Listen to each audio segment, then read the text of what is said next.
My name is Jomar. My name is Migs. And you're watching Geeks Out of Nowhere! Hi guys, again, welcome to another episode of Geeks Out of Nowhere. So, yun, thank you sa mga nanood nung last episode natin. Wala muna si John, may inasikaso siya. And ayun, we have two guests na in-invite ko ngayon dahil may mga saloobin silang gustong ilabas.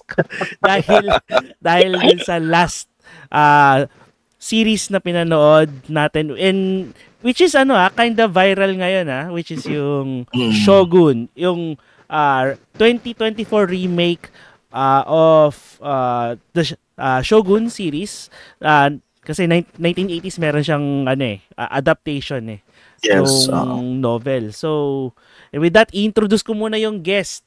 So first guest natin is an attorney at law, and also mahilig sa golf, and kasama ko ngayon sa Igaken with that attorney Ralph Vincent Pobre. Hello, Ralph. Hi, everyone. Hello. Yun. And also our second guest, he's a environmental planner, and Yes. currently nagtitake ka ng class, and at the same time you're an instructor, 'di ba? Yes. Yun. Hindi ko na sabihin ko ba kung saan university or wag na? Okay na. With that, Jason Edward San Juan, or SJ for short. Hello, SJ. Hi guys. Okay. Hello. Yung dalawang to, nahugot ko lang galing sa Igaken, sa aming home kendo dojo. And at the same time, batiin muna natin si Ralph ng congratulations sa kanyang pagpasa sa EQ exam. EQ exam. Next time, magsishoda na siya. Yun. Congrats, Ralph. Wow. Thank you so much. Naalala mo pa. Okay. Habang si SJ naman, magte-take yan by November. October. October pala, sorry. Yeah. October. Yun.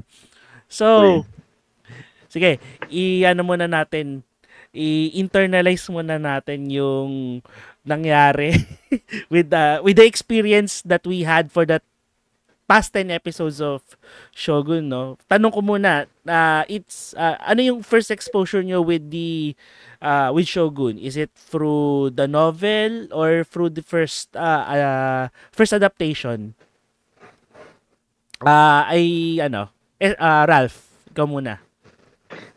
Well, nung bata kasi ako, niregaluhan ako nung book na Shogun. Kaya lang, syempre, as a kid, I didn't bother reading it. Ang kapal first couple of pages. But I became more aware actually of yung history ng Japan and the idea of a shogun from a game. Yung Shogun Total War. Yes. Nalaro niyo. Yun. So, dun ko parang na-figure out, this is what a shogun is. This is kind of the history of Japan. So, when I saw the series, and then with the reviews, 10 out of 10, 9.5, 9.9 out of 10, I immediately became interested to watch the series. Especially, yung favorite Japanese actor ko nandun, si Hiroyuki Sanada. Okay.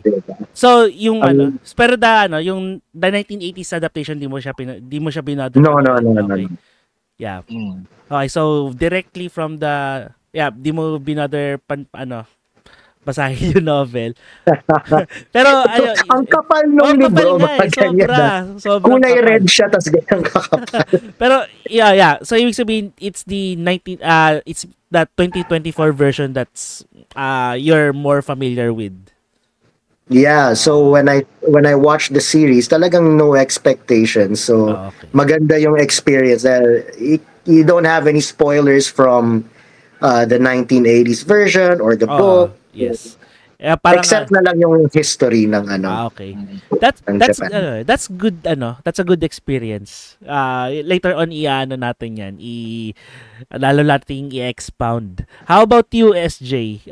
What's your first exposure with the materials of about Shogun? Or admittedly, ito talagang 2024 series. I've heard of the book. Pero I had not the I didn't have the privilege of reading it. I have to apologize for that. So It's okay. wala talaga akong background about the book or the narration. I didn't know the characters except for itong the 2024 adaptation. But like si Ralph, medyo talagang medyo buff, history buff. Hindi naman, I would not claim myself to be a history buff, pero I've been reading about Japanese history during before the Meiji Restoration, during the Shogunate. So I'm somewhat familiar din naman doon sa dynamics, sa basis nung novel and nung series. So yeah, pero in case of the material, I really started with the 2024 series. Okay. So you're pareho kayo ni Ralph na the main material that you have talagang pinagbabasehan nyo ngayon is the 2024 series. So, di ko naman ipagmamayabang, pero napanood ko kasi yung 1980s series na Shogun. Pero it was given to me by my late professor, rest in peace, Professor Leonardo Leongson.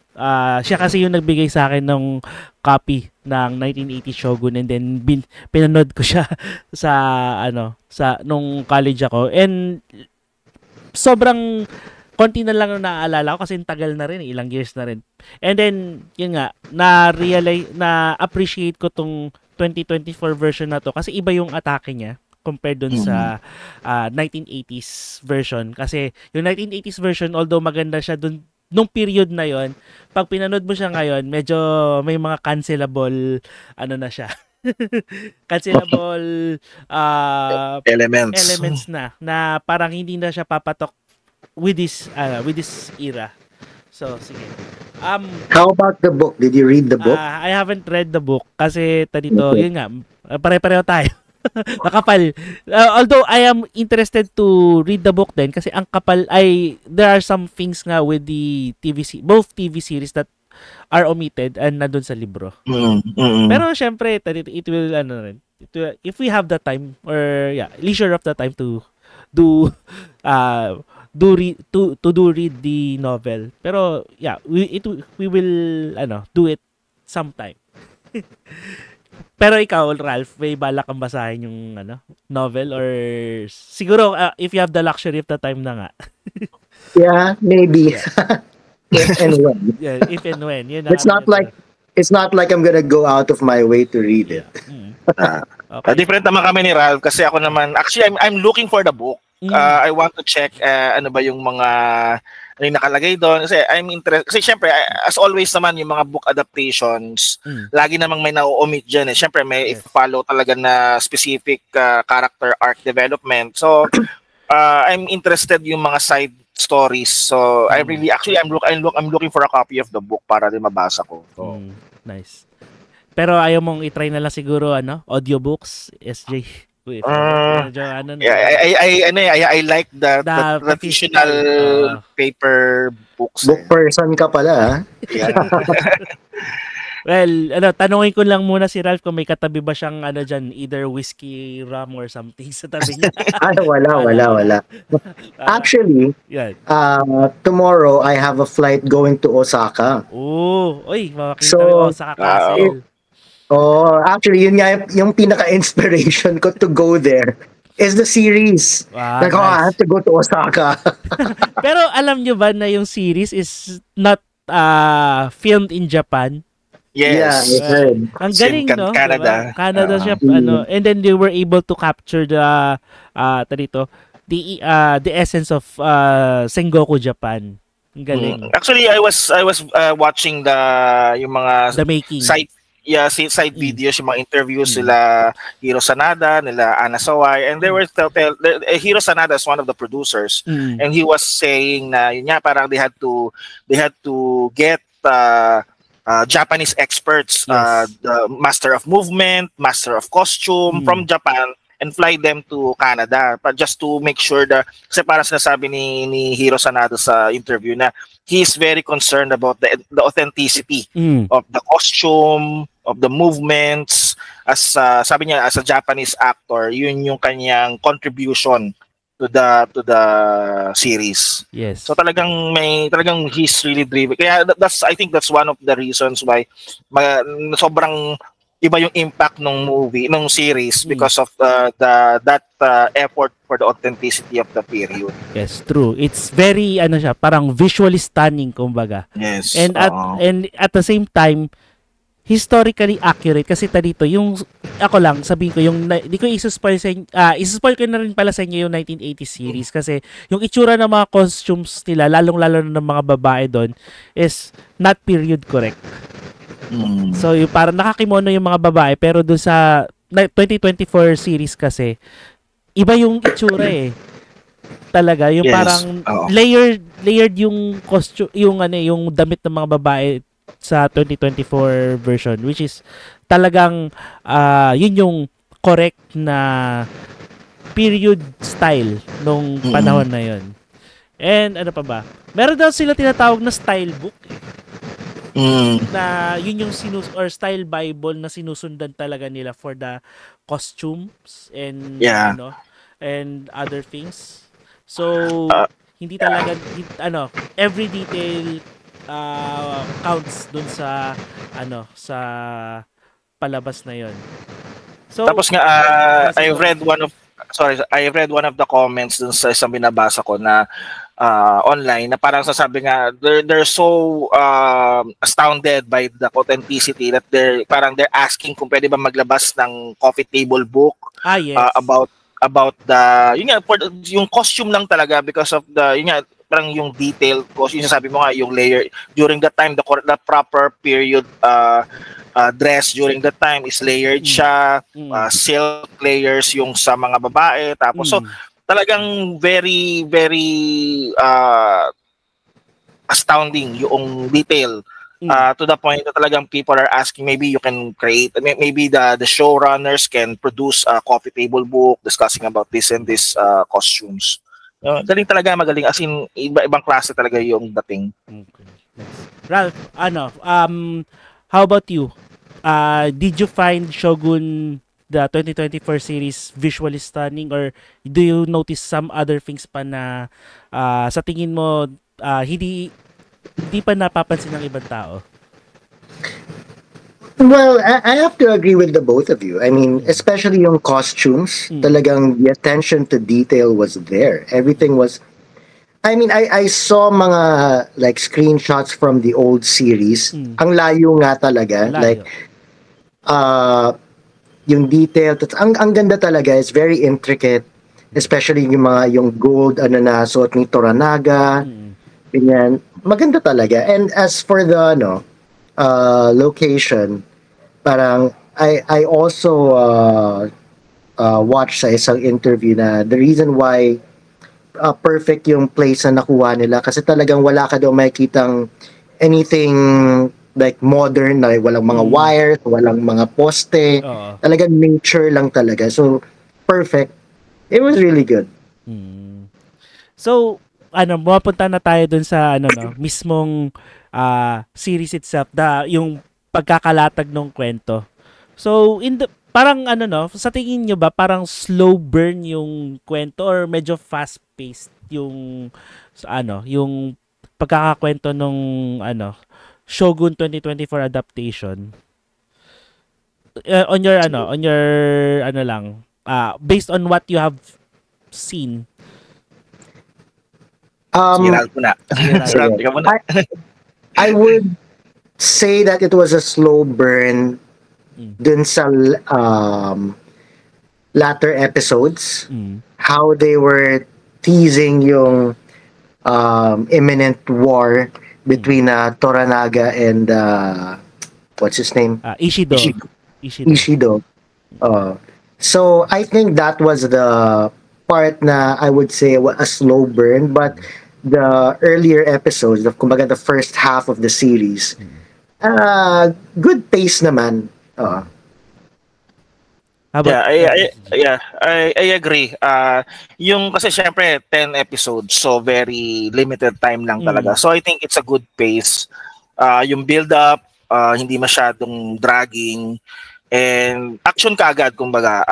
First episode pa nga lang, may marami na kaagad pugutan ng ulo. So, talagang may action kaagad na Niluto ng buhay. Niluto ng buhay. Yung ginawang isang bulalo eh. Yun ang slow cook, pare. Yeah, so Yun ang talagang slow cook. talagang simula pa lang may action na. So, good brisk pace naman siya. Yun nga lang, I think, and then I'll reserve this comment naman later, yung sa 10th episode, medyo doon lang talaga ako parang, weird. Pero overall, it's a good brisk pace. It's for me, it's acceptable given the 10 episodes lang yung series. Okay. So, ako may siguro wala akong problema with the pacing kasi meron na akong ine-expect nun eh. I mean, alam ko na rin yung ending dahil nga napanood ko na. I'll just enjoying the ride na lang kumbaga. Kung paano yung mag-unravel, ano yung mga i-unravel nila dun sa version na to. Which is, I find it naman na very pleasing kasi there are several differences nga with the 1980s and 2024 adaptation story-wise na malaking difference. So, say for example na lang siguro, hindi namatay si Hiromatsu sa 1980s series. Hindi siya namatay. Kaya napaka-significant nung death ni Hiromatsu dun sa sorry lang sa mga nanonood, spoiler. But di ko pala nasabi, spoiler alert. Spoiler! Sa title na lang, spoilers. Spoiler alert. Pero yun nga, going back, kaya sa tingin ko ang heavy nung impact sa akin nung death ni Hiromatsu kasi pero ito na lang, sabihin na natin, sige, ilabas na lang nga natin kagad yung sama ng loob natin. Ano yung Ayan na. Sabihin na natin. Ano yung brandy, whiskey. Kanina pa, alam ko marami kayong gustong sabihin eh. Baka 10 oras tayo sa mga discussions natin about the last episode. Sige, Ralph, what's what are you thinking or your thoughts about the last episode? Kasi ito last na to. We won't I know something season wala na talaga to. Ito na 'yon. Yeah, so continuing on with what I said about yung latter half being a slow burn, teasing a war. So that's what everyone was expecting. We were expecting yung Battle of Sekigahara na parang epic, saving the best for last na epic war.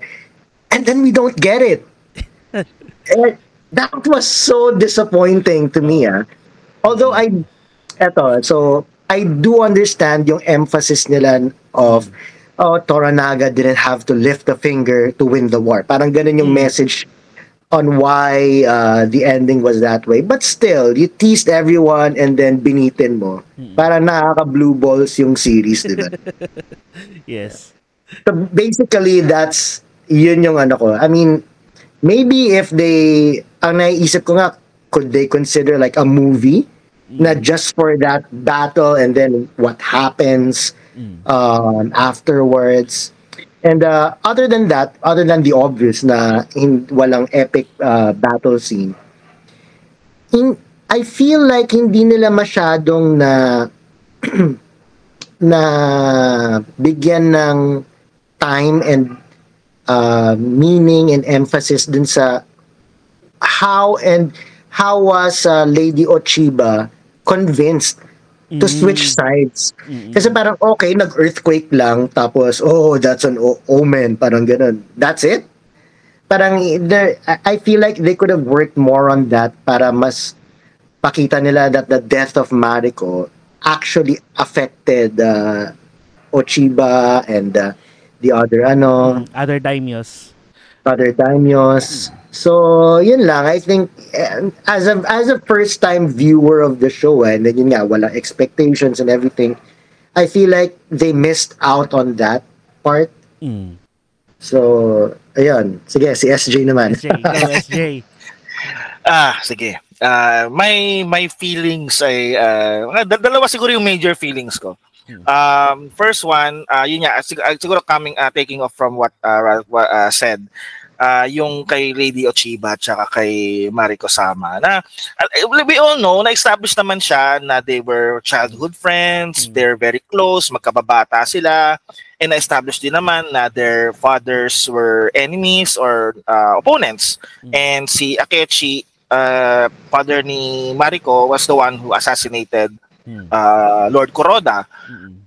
Ang ano ko lang doon, actually hindi ko alam kung na-miss out ko siya, but I was watching it again. Pero parang hindi na-establish why, despite I'm not sure kung slow lang din ako or whatever. Pero I'm not sure bakit hindi na-establish why, despite the enmity of the families of the two clans, ng Akechi clan tsaka ng Kuroda clan, they remain friends. And yung nakapag-convince kay Lady Ochiba to side with Toranaga was yung mga ginawa ni Mariko. So despite their families being enemies, parang ganun pa rin yung pagmamahal nila sa isa't isa.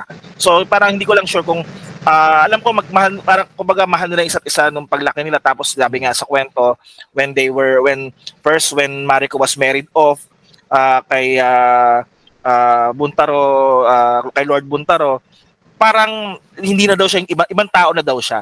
So parang yun nga, parang hindi na-establish siguro. For me, parang hindi na-establish yung why they still remain friends given all the circumstances. So that's one. And second, yun din, yung sasabi rin ni Ralph na yung big battle. Parang ang ganda nung build-up 1, 2, 3, 4, 5, 6, 7, 8, 9. Penultimate, number 9. Tapos episode 10 parang ano lang, parang okay, nagkwentuhan na lang sila, ito yung mangyayari, in a few months magkakaroon ng Battle of Sekigahara, blah blah blah blah blah blah. So naging kwentuhan na lang siya kumbaga. Sa akin naman yung point na yun dun sa episode 10, yung kwentuhan ng ano, it's not more on the battle itself. Kasi for me, alam ko naman yung mangyayari, the Battle of Sekigahara would cement yung totoo, which is the Tokugawa's Ieyasu Tokugawa's shogunate. That's the defining battle of the Tokugawa shogunate.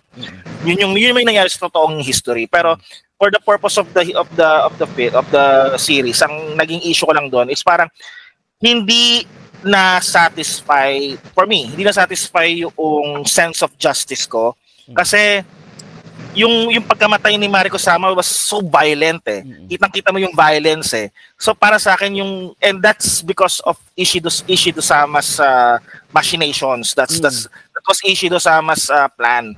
Pero sa akin parang feeling ko hindi ko nakamit yung justice na I wanted to see Ishido Sama to suffer as much as how Mariko Sama suffered during episode 9. Kasi I think I read somewhere part of the book is natalo si Ishido Sama, although it was a narration na lang. Sa epilogue siya bale. And Ishido Sama, nahuli siya ni Toranaga, tapos nilibing siya hanggang sa leeg niya. Tapos 3 days later namatay siya. So, yun man lang scene na yun, sana merong ganung pinakitan na nahuli siya, tapos nilibing siya up to his neck, then 3 days later he died. Para lang may commensurate justice doon sa paano yung violence na ginawa kay Mariko Sama sa episode 9. Kasi yun, very graphic yun tsaka very yung build up noon maganda pero parang yung kay Ishido Sama na yung pagkatalo na nila parang okay, nagkwentuhan na lang sila ni Yabushige Sensei. So ni Yabushige Sama. So parang yun. Well, ang ganda ng insight nyo kasi dito. For me, a part of me saying na dapat nga merong at least 2 or 3 episodes na magfo-focus on the battle and then rise to power ni Toranaga, 'di ba? Kasi dito kakausapin pa siya ng emperor para ibigay sa kanya yung shogun. Yung pagka-shogun talaga And yun nga, parang feeling ko yung last episode is naisip ko yun na yun, pero kung iisipin mo rin, the episode itself, the series itself is nothing, it's not talagang, the battle is just an afterthought eh. It's the series is parang concentrated lang on how Toranaga was able to seize every opportunity to rise to power. Yeah. Actually, yung point mo na ganun, Jomar, parang I've been reading the comments, the reactions about it. Yun nga, may nakita ko nagsabi na we're missing yung for us na expecting so much more, we're actually missing the point daw kasi the story is about yun nga, Toranaga's cunning, him being a brilliant tactician, strategist. Tapos also ang backdrop is the violence of the samurai period during before the establishment of the shogunate of Tokugawa shogunate. So parang we're missing the point daw by asking ano yung nangyari sa episode 10. Pero sa akin kasi given na yun eh. And also iba kasi yung at least sa book iba yung objective niya eh. The objective of the book is really to establish that because in the book marami ka talagang pwedeng isulat eh, pero kasi sa series na ganito iba naman kasi yung it's more visual. So we're really as based for the medium of a television medium, I think iba naman yung expectation. So at least we were treated visually with the authentic costumes, the great dialogues. Pero at the same time, we're also waiting for that more visual gore. I mean, we're not violent people, pero sa akin kasi yung it's parang divine that's the divine intervention of justice. Sa akin yun lang, divine intervention of justice for how violently Mariko Sama died in episode 9. Sana meron man lang same or equal treatment dun sa paano naman nag-suffer yung pumatay sa kanya violently. Ayan, yun lang. Parang, yeah, we know the point of the book. It's to really underscore Toranaga's strategic mind. Pero at the end of the day, the television as a medium, iba yung expectation naman. We like something more visual. Yeah, ganda na pagkakasabi ni SJ actually dito. Na for me, no, yun nga, talagang satisfied ako dun sa ending, pero yun nga, it could have been better if we have, yun nga, sinasabi nyo na final battle to commensurate everything that's happened from the build up from episode 8 to 9, diba? Okay. How about you, Ralph? Well, to add on to what SJ said, ako kasi my problem with why hindi pinakita yung battle was because they teased it eh.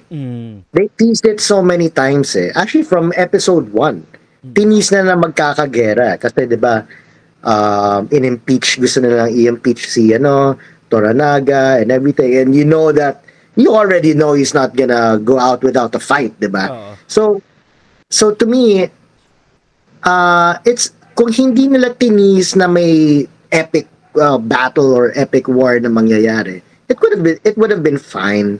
And to add on din naman to what Jomar said, I also get what they were going for. Na as I said kanina, it's yung it's like he didn't have to lift a finger, and he was able to become shogun and beat everybody. So I also get that part, and putting myself outside of the show, parang inisip ko, baka nagtitipid din sila kasi masyado ng mahal yung costumes. Yung sequence pa nga lang dun sa, yung flash forward scene dun sa battle, it's so CG. Parang ang cheap kind of CG. And it looked cheap to be honest. Ang cheap ng CG nung part na yon. Well, okay lang kasi maliit, pero baka because of that, because siguro kinulang ng budget, di na nila ginawa. That's why I was thinking maybe fans can appeal for like a movie. So they can make money out of it if they make a movie just for that epic battle. Makuha ni SJ yung poetic justice na gusto niya. Yeah, actually, that's to add pala, hindi lang pala si Mariko Sama. I mean, episode 8 pa lang, ang dami nang pinamatay. Si Hiromatsu, tapos Si Nagakado. Ang daming namatay because of the, and I get that they are pawns to the to Toranaga's plans. Pero yun nga lang, parang total pinatay mo na itong mga major na to. Why not Ishido Sama? Why not Lord Ishido? Alam mo, mas nakakainis si yung half brother ni Toranaga si kesa Seiki. kay kesa kay Ishido. Oo. Biglang andun siya ng ginawan na nga ng party, binigyan na nga ng courtesan, nagawa pa mag-tridor no? Pero ayun, sige. Tanungin ko na muna sa inyo na since naglabas na kayo ng sama ng loob, no? Okay na tayo. Pero sino na yung yung character, sabihin natin favorite o yung character na tumatak sa inyo dun sa sa series? Oh, it has to be Mariko, for sure. To me, in the whole series, yung episode 9 was, dahil I didn't know what was gonna happen, so mas malaki yung impact ng series sa akin. The best episode was episode 9. And I went so far as to say, best episode on TV of all time. At least sa mga napanood ko, it was that good kasi that episode really played with your emotions especially for yun nga si Jomar kasi napanood, alam na niya mamamatay, so ako parang may hope na so sa umpisa, di ba, twice na siya muntik mamatay, tapos pupugutan na siya ng ulo ni Blackthorn, and then biglang may permits na kayo, yay! Tapos nag-sex na sila, yay! Happily ever after, yay! Tapos biglang, tangin ng Yabushige to.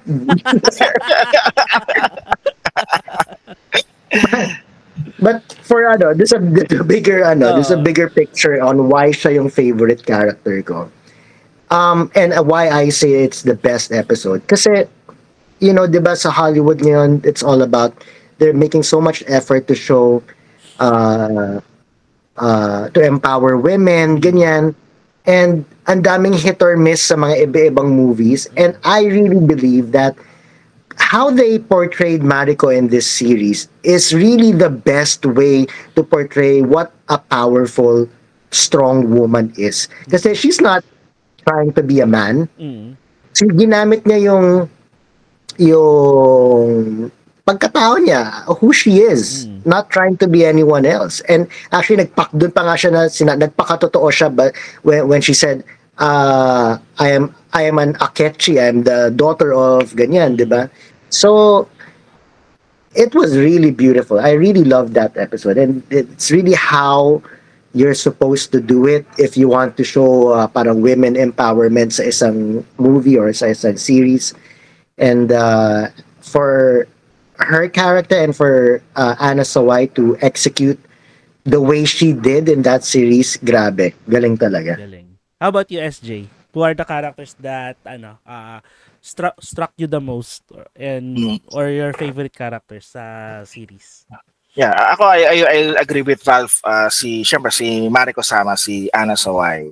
Tapos also I'm not sure, pero I'm also enamored doon sa performance ni Fujisama. I mean, pareho sila maganda. Pero mas siguro yung portrayal bro. Yung portrayal nila ng yun nga, notwithstanding yung portrayal nila ng being strong women, pero yung idea of they are able to compartmentalize what they are feeling so that they will be able to do their job, their task, the instructions of Toranaga without reservation. Well, there are reservations. They are expressing reservations, pero privately. Pero publicly, they're doing their duties. They're really dutiful vassals of Lord Toranaga. So, para sa akin, very important. I mean, ang galing ng portrayal nila kung paano nila isinabuhay yung part nung sinasabi ni Mariko Sama na the eightfold fence, na you are able to compartmentalize one feeling in order to do something that it's your duty to do to your Lord. So sa akin, yung how they portray that eightfold fence and how they portray a Japanese woman during that period, ang galing talagang very authentic. Kasi I've been, as I said earlier, I've been reading Japanese history. So iba talaga yung iba yung very violent yung period na yan ng Japanese history. And I would just imagine how is it sa yung mga non-combatants, yung mga non-samurai. Kasi syempre, yung time na yun, puro lalaki yung samurai. Pero paano yung mga anak nilang babae, mga asawa nila? So, I could imagine the kind of life they have to face, constant fear sa buhay nila, sa buhay ng asawa nila, sa buhay ng anak nila, sa buhay ng ama nila. Pero they have to keep that inside them, to keep everything together para siyempre sila yung naiiwan sa bahay, so they have to take care of the family, of the land, of the clan, etc. So yun, I could only imagine na ganun yung buhay nila. So para for me, yung performance ni Mariko tsaka ni Fuji as women of Japan during that period, and as with men around them, magaling lang talaga. Ang galing talaga ng performance na yun. I will agree with your points, no. Lalong-lalo ako for me, no. Kasi for me, given na si Mariko kasi she's one of the protagonists. And pero one of the nag-struck rin sa actually there are several characters na nag-struck rin sa akin eh. Una, si Fuji Sama, kasi dito first episode pa lang papatayin na yung mamamatay yung asawa sa kayong anak niya, di ba? Ang bigat nun para sa kanya. And then she was able to dispense pa rin her duties, and at the end dito pinayagan na rin siya na maging madre, di ba? Which is the fulfillment of her her duty to Toranaga. Yung second na naman nag-struck sa akin is si Ochiba. Yes. Kasi yun nga dito sa series na to, you need ang daming kang tinatawag nating mga foils na or yung mga parang kontrapelo, 'di ba? Yes. Ang nakikita kong kontrapelo kay Toranaga is si Ochiba, hindi si Ishido. Kasi how were you able to say that? Because yung hatred ni Ochiba kay Toranaga. And dito, at the same time kasi Ochiba knows that Toranaga has also a desire to kill her father, Kuroda. Pero hindi mismo si Toranaga ang nag-execute ng assassination. Kundi yung tatay ni Mariko, si Akechi Jinsai. Yes. Kasi dito kung makikita nyo in one scene in some of the episodes, doon sa flashback nung childhood ni Mariko and Ochiba. Dito na parang narinig ni Ochiba doon sa pag-uusap ni Akechi ni Toranaga na sabi ni Toranaga kay Akechi na this is not your time. So ibig sabihin lang doon, Akechi and Toranaga has devised a plan to assassinate. It's either si Akechi mismo ang may plano na second lang si Toranaga, or Toranaga is the one who's driving Akechi to assassinate Kuroda. Pero if ever, talagang long game yung play ni Toranaga. So, I mean, at least in the book. And then yung third na nag-struck sa akin na character, si Yabushige. He's one of my favorite characters to sa series. Kasi dito, he knows that he's been played by Toranaga. He knows that tinatraidor niya na talaga si Toranaga, but he's still playing the game until such time na na-realize niya na he was outplayed. Yeah. Diba? Parang nung pagkamatay niya, ngumiti na lang siya kay Toranaga, sabi, oh, well played. Diba? Yeah, pero sa akin kasi parang Yabushige, hindi naman siya comic relief, pero parang yun nga, hindi naman din siya incompetent. I mean, he's a competent warrior, I guess. Yun nga lang, parang he's trying very hard to outwit his witty master, his witty lord. Pero yun nga, at the end of the day, mas witty si Toranaga kaysa sa kanya. Just to add on dun kay Yabushige, I remember yung quote sa Dark Knight, no? It's either you die a hero or you live long enough to see yourself become the villain. So that's what happened to Yabushige dun sa latter part ng quote na yun, no? Parang sa desire niya to just survive, basically, playing both sides, parang siya rin yung naging villain sa huli kasi siya yung may kasalanan, bakit namatay si Mariko, ganyan. Kasi they were just supposed to capture her, di ba? Totoo. So, tapos lahat naman ng mga loyal, di ba? Parang namatay na martyr like the heroes like si Mariko, di ba? Yes. And ito, tatanong ko na lang rin sa inyo, how did you find the schemes of Toranaga, how, parang na-impress ba kayo dun sa schemes ni Toranaga? Sige, SJ. Yeah, actually, sige, from detaching myself from, kasi syempre, it's difficult to judge Toranaga in our generation's standards. So using that standard in medieval Japan during the Edo period or pre-Edo period, Sengoku period, before the Battle of Sekigahara, I think acceptable yung yung actions niya. I mean, it's really, and I'm also watched this documentary in Netflix about the shogunate, the age of the age of samurai. I think that's the title. Yes. And they were really saying na yun nga, the history of Japan is really violent and bloody. So tingin ko very Toranaga, if really based because he's based to Tokugawa Ieyasu.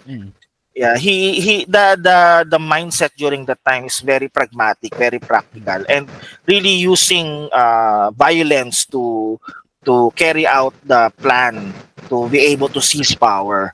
So tingin ko acceptable if during that time, given that's the standard of that time, and very cunning talaga. Talagang you have I mean, he had to do what he had to do to if the objective is to attain power, to become the shogun. It's really what he has to do. He has to, if he has to kill someone or even close friends, close allies, I think that merited those actions. Kasi syempre, it's the ultimate the Bakumatsu period. It's the ultimate power is in the hands of the shogun. So talagang people will really kill for that title, and I think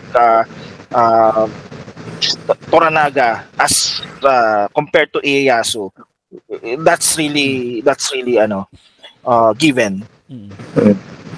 So ako naman, from the perspective of just the show, I feel like ang dami niyang mga ginawa that were completely unnecessary.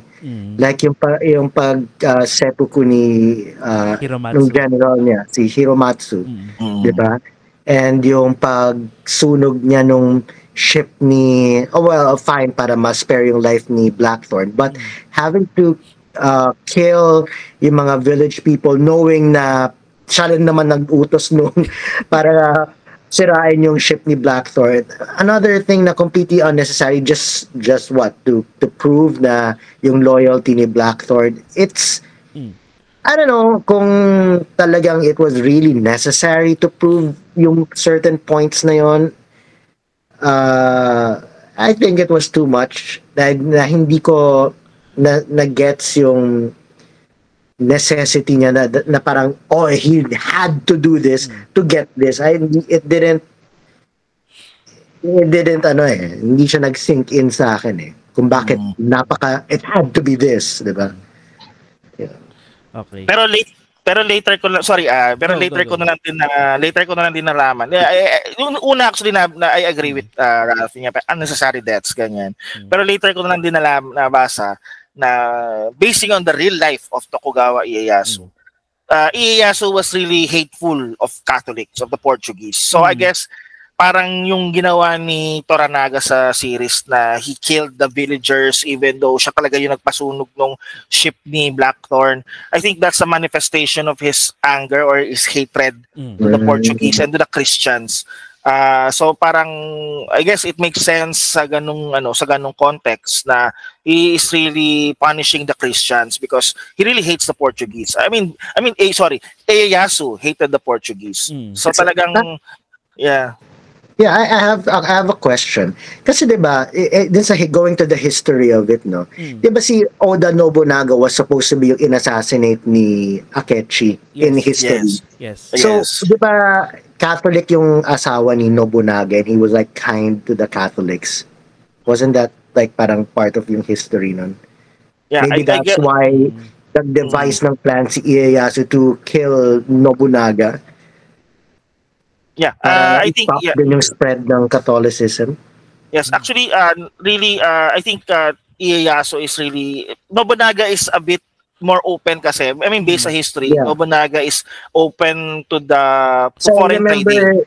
Yeah, I remember kasi wife niya parang Catholic din yata Tapos si Tokugawa naman, si Ieyasu was really very guarded sa foreign trade. So talagang nung time ni Tokugawa actually, nung Tokugawa shogunate, talagang nagkaroon sila ng kinlose talaga yung Japan except for the port of in Tokyo, in Edo during that time. Doon lang talaga nilimit yung existence ng mga foreign trading vessels. Pero he closed the whole of Japan from foreign trading. So talagang time ni Tokugawa is really the time of not xenophobia, pero talagang he really wanted to close down Japan from isolation. That's the term, isolationist policy ni Tokugawa. So and I think because really the character of Toranaga is based on Tokugawa. Talagang doon pinakita doon sa pagpapatay niya doon sa mga villagers, sa mga Christians. Doon na yung manifestation na Tokugawa was really hateful or he hated the Christians, the Portuguese. This reminds me of yung isang scene, I don't know if it was episode 8, when he had to make a deal with yung Catholic priest, si Father Alvito. Oh, I promise you a place in Edo. Tapos tinabi siya dun sa mga courtesans. Sabi na sa mga courtesans. Yes, so talagang talagang nangaasar talaga So, kita mo yung mindset Yeah. Best part of Edo yon. Gulat siya. Parang, who are those? Those are courtesans. Sa tabi ng church. Di ba? Marami silang mako-convert doon. Meron silang dahil, hindi, magsisimba lang ako. Well, actually, bigla ko naisip. Di ba ang name nung Mama San talaga, no? Yung head ng tea house, yung lady of the tea house, si Gin. Lady Gin. Lady Gin. Sa kanya ba nanggaling yung term na Ginza? I don't know. Yung ba yun? Kasi the Ginza district is in Tokyo. Yes. So, naisip ko bigla, hindi kaya yun yung district ni Gin? Hindi. I think so. Ginza. I think so. I just naisip ko lang. I don't think so kung ganun nga. Pero good deduction dyan. Kasi the Ginza district now in Japan is in Tokyo is it's the entertainment. I think that's parang high-end district of Yeah, parang marami siyang establishment. Kasabay ng Roppongi. Yes, Roppongi is the high-end kasi parang I think medyo mas mahal sa Roppongi. Pero sa Ginza kasi ang daming, hindi siya entertainment pero ang dami niyang ilaw, ang dami niyang restaurant. So, parang baka kasi related. I'm not sure. Research mo yan. Let us know. Anyway, nota dito, how would you compare Shogun with what dito, any other series that you have watched? Ako kasi dito ang nabi ko nababasa na lalo na sa western media that they compare Shogun with Game of Thrones, which for me is dito incomparable kasi this is a limited series compared to Game of Thrones na meron pa mga spin-off. And then ang iniisip ko dyan is that Shogun is on a different level compared to Game of Thrones. Parang you cannot compare them. Kumbaga. Yeah. Sa fantasy and then this one is somehow historical fiction. So, yeah. Actually, Game of Thrones, sabi naman ni G.R.R. Martin, Game of Thrones is based on the English Civil War. The English Civil War. The War of the Roses, yung the Lannisters were the Lancasters, tapos the Starks are the Yorks. The Yorkies. So parang may ganun din naman daw angle. Doon naman daw niya binase naman yung Game of Thrones. Pero sa akin incomparable siya. Oo. Talagang malayo. I mean, I love Game of Thrones, the books especially, and the first 7 seasons, not season 8 because that's garbage. Yes. The last season was garbage. Pero I love it. I love Game of Thrones. Yun nga na, parang hindi siya comparable eh. The genre is almost the same but it's iba yung atake. Siyempre, the Game of Thrones has the factor of the dragons, the magic, etc. Ito talaga itong Shogun is really based on walang ganon, walang magic, walang dragons na lumalabas. So it's really based on what happened in history. The factual milieu is almost correct based on the context.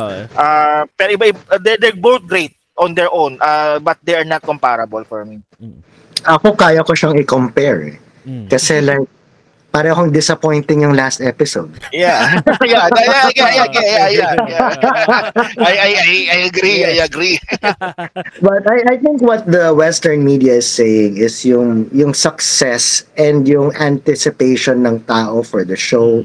I think that's where the comparison starts and also ends. So I agree that it's, point for point, they're completely different. But in terms of success, anticipation, reviews, with the last episode as an exception, at least for me. Yeah, I think that's at the most na pwede nila masabi.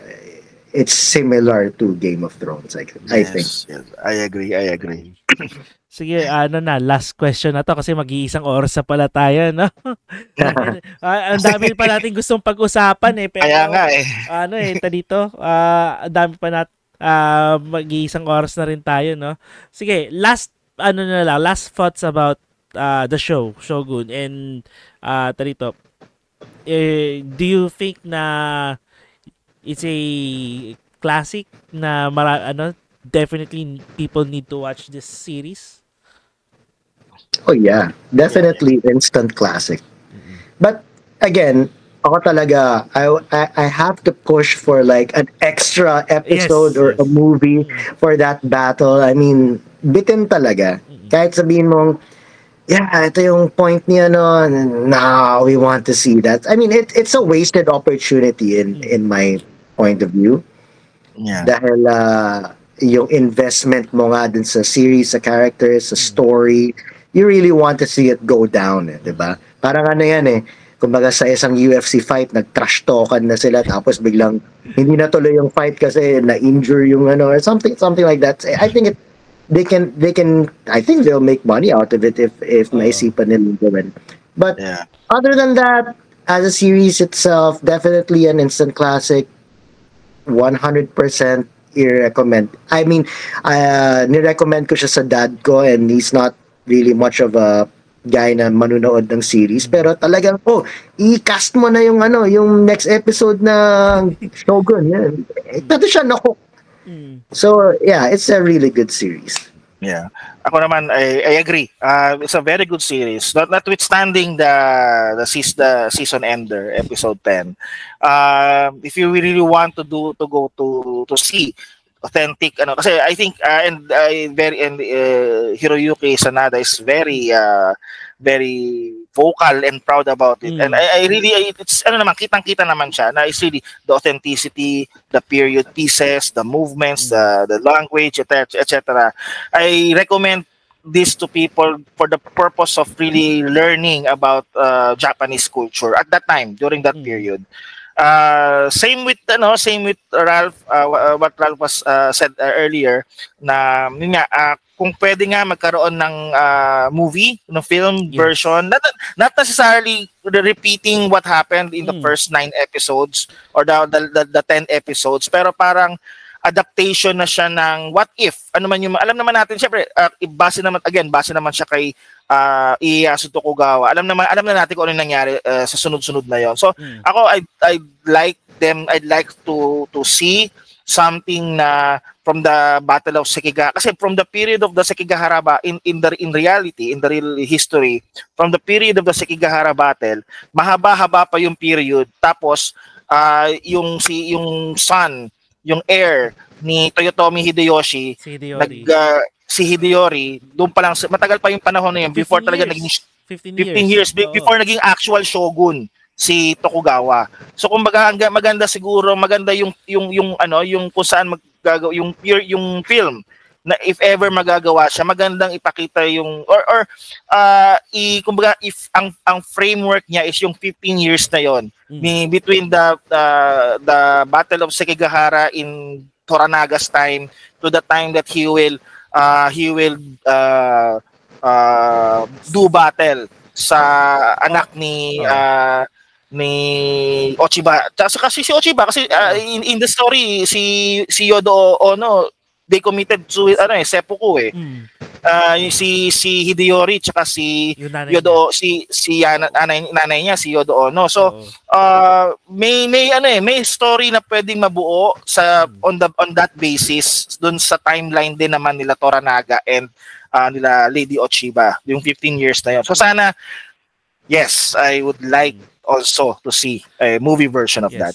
Kind of agree din sa sa inyo kasi dito ang daming nuances nung Battle of Sekigahara na that needs to be played ipakita. Kasi parang yun nga sabi nga nila show must a television show or a movie must show not tell. Diba? Ipakita nila yung scene, ilatag nila, hindi na lang parang exposition, puro salita. Yun nga kasi dito, paano mo makukumbinsi yung paano kaya nila makukumbinsi yung other Christian lords? Diba?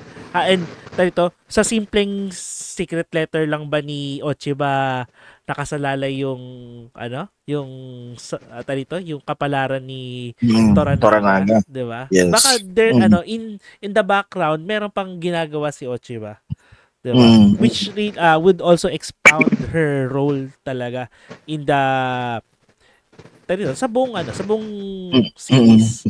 Which was not shown by or was not expounded by James Clavell. So yun nga siguro I think yun yung mga points ng either additional episodes or a movie that they can explore doon sa na yun. Kasi ang daming political drama na pwedeng idagdag di ba? Yes. And also tama kung pwede rin naman, kung ako lang rin naman yung producer, 'di ba? Gusto ko ring idagdag sana yung before Shogun, a period before Shogun. Kasi ang dami ring yung motivation si Toranaga, i-explore natin yung motivation si Toranaga simula nung pagkabata. Kasi 'di ba ang daming plot points na nilagay doon 'di ba? Na pwedeng i-explore. Like, say for example, bakit ganito ang pag-iisip ni Toranaga. Yung psychology ba ni Toranaga, how he was shaped by his period. And syempre, yung other than that, yung rise to power ni Kuroda, and then yung pag-take over naman ni ng Taiko Nakamura, 'di ba? After Kuroda. So they could explore that. Pero anyway, that's just lang tinatawag lang natin na Shogun verse para mabuo. Yes. Mga what ifs. What ifs. Pero with that, I satisfied na rin ako sa series. And syempre, we can only just speculate kung ano pa yung mga pwede mangyari. Although, yeah, suggestion lang naman yun kung naririnig nila tayo as fans. Please, diba? please. Pero yeah, it's a great mind exercise na rin kasi it gives us somehow yung na-exercise yung utak natin na we can imagine certain scenarios na pwede mangyari dun sa mga from what we have seen dun sa series. Yan. And with that, I want to thank SJ and Ralph for visiting and guesting here on our podcast. Now, guys, thank you very much na nahugot ko kayo. Thank you for having me. Thank you for having us. Yes, I was able to utilize your frustrations with the last episode. So thank you for giving us a platform to express, air out our natatagong mga feelings.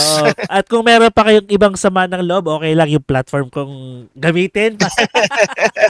Sige. So if ever may mga TV shows kayo na pare-pareho nating napapanood at medyo may mga reactions tayo dyan, sige, pwede natin pag-usapan yan. Gusto ko yan. Sige, teka lang. Alright. May mga babasahin muna ako dito na comments, dun sa pinost ko kasi, sa profile ko, para ma-shoutout ko na lang rin yung mga hindi natin nakasama sa So, sabi dito ni Ate Brian, kakilala ko to. So, hindi pa niya raw napapanood yung last episode. So, di pa siya kasi maka-get over dun sa pagkamatay ni Hiramatsu.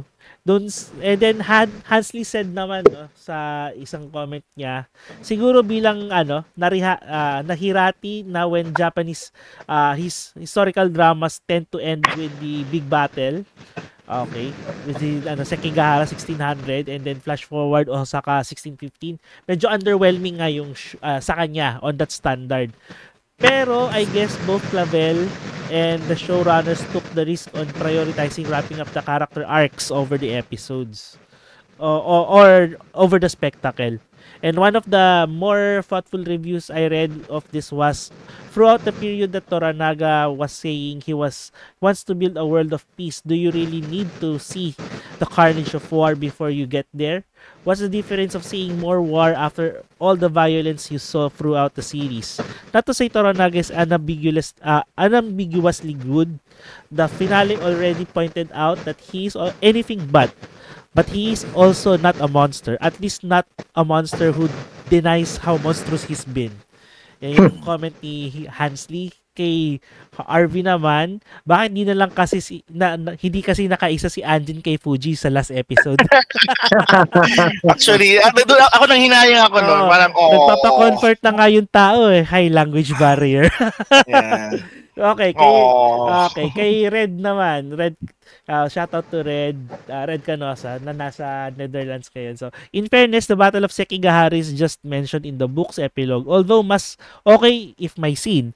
Trying hard to visualize paano namatay si Ishido using bamboo saw in a span of 3 days according to the epilogue din. Pero, di man lang pinakita. So yun rin. May mga somehow similarities with what you have expressed, no? So yeah, I think some of those mga nag-comment dun sa post ko na yun, nakapagsabi sila ng kanilang thoughts or feelings of about the show. So and with that, I thank yung mga thank you sa mga nag-comment. Although, sorry, di ko yung nasama rito sa episode. At least, nabigyan natin ng shoutout. Ayan. And with that, Ralph and SJ, your shoutouts muna. Bago tayo magtapos. Ralph, you go first. Okay na. Okay ka na? Wala ka nang isi-shoutout? Wala naman. Shoutout na lang kay Miss Bambi. Oh, yeah. Hi, Bambi. Isa siya sa mga nag-like ng episode ng page natin sa Facebook. Yeah, how about you, SJ? Sino ba? Si John, yung Si partner John. mo last week. Nasa sila ngayon yata? Nasa SMX. Exposition. Yeah, may exposition doon hanggang bukas. So, shout out kay John tsaka kay Lev. Hi.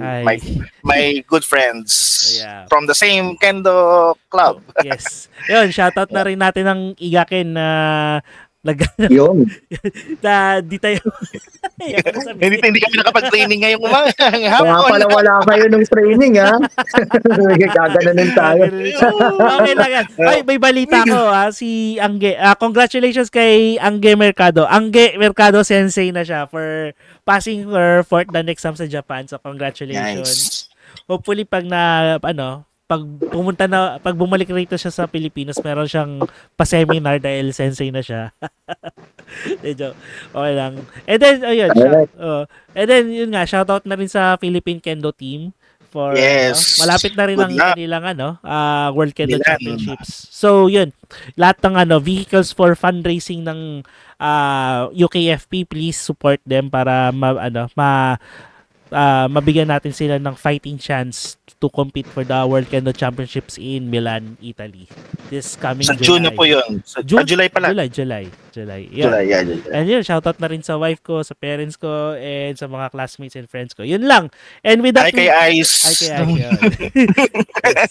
And with that, we end our episode. Again, thank you very much, Ralph and SJ, for being here in our episode. Sana sa susunod ma-invite kung will kayo ulit na makabisita sa episode na to. For sure. Mabigyan nyo For sure, of course. Time. And last favor na lang. Pag sinabi kong we are, bibilang akong 1, 2, 3, then sabay-sabay natin sasabihin Geeks Out of Nowhere. Okay lang? Sure. Okay, let's do it. So sasabihin ko lang muna yung ending spiel ko na pautal-utal, pero yun na. Okay. So yun na nga, nag-enda yung episode natin. Please like this video and subscribe na rin sa ating YouTube channel, Geeks Out of Nowhere. You can also listen to this via Spotify if you don't want to see our faces. Or other podcast providers that you have. We also have our socials, Facebook, Instagram, wala kaming X or Twitter, pero nandun kami sa Threads and TikTok. And yun. And with that, we end this episode. I'm Jomar together with SJ and Ralph, and we are 1, 2, 3 Geeks Out of Nowhere. Thank you very much, Ralph and SJ. Thank you. Thank you. See you, guys. See you next episode. Bye-bye. Bye-bye.